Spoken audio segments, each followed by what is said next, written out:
Parce que le Vendée Globe, c'est la course. Parce que Jean-Pierre Dix, c'est le marin. Parce que son bateau, ça va être le bateau. Parce que participer depuis le début à ce grand projet, pour moi, c'est le rêve.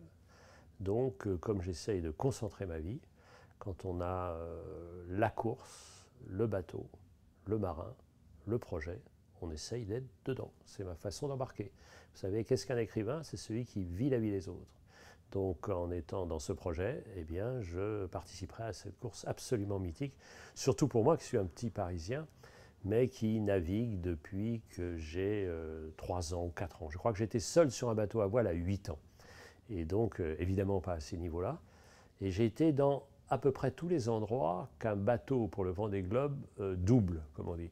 C'est-à-dire, j'ai été au Cap, en Afrique du Sud, j'ai été en Australie, au Cap Lévin, j'ai été au Cap Horn plusieurs fois, notamment avec Isabelle Autissier. Donc, j'ai été dans tous ces endroits-là, mais pas dans une même course.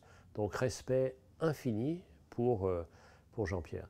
Et un autre élément, c'est que Jean-Pierre, c'est une équipe. Jean-Pierre, c'est une entreprise. Et ça me rappelle un livre que j'ai écrit qui s'appelle L'entreprise des Indes. C'était le nom que Christophe Colomb avait donné à son voyage, l'entreprise, parce qu'il sait qu'on ne peut pas faire ça tout seul. C'est une solitaire qu'on fait en équipe. Idéal, non?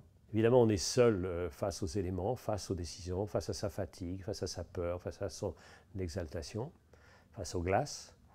Et en même temps, il y a toute l'équipe derrière. Et là, je vais suivre dès le début, c'est ça qui m'intéresse. C'est-à-dire, à peine étais-je rentré d'Amérique latine que je me suis précipité à Lorient et à Vannes pour voir la construction de ce bateau absolument magnifique. Écrire et naviguer, c'est pareil. Pour une raison très simple, c'est qu'il n'y a pas plus de routes pré-tracées sur une page blanche que sur la mer. Jean-Pierre, il sait qu'il doit partir des sables, rejoindre les sables, et entre les deux, il doit doubler 3 caps. Le reste, à lui de voir et aux éléments de décider en collaboration avec lui.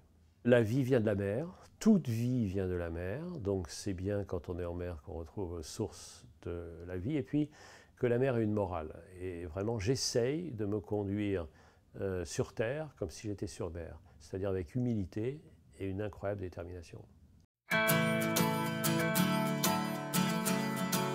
Beaucoup, sûrement le voyage avec Isabelle Autissier sur son petit bateau de 15 mètres entre Ushuaia et puis l'Antarctique, cette semaine quand même, 7 semaines, c'était absolument magnifique, dans les glaces, dans les coups de vent, c'était absolument somptueux.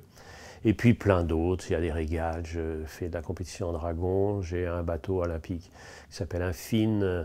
J'ai d'ailleurs, à l'occasion de la préparation d'un précédent Vendée, barré depuis les Glénans jusqu'aux Goulettes de Brest, cheminée Poujoula. Donc je me souviens, c'est formidable IMOCA.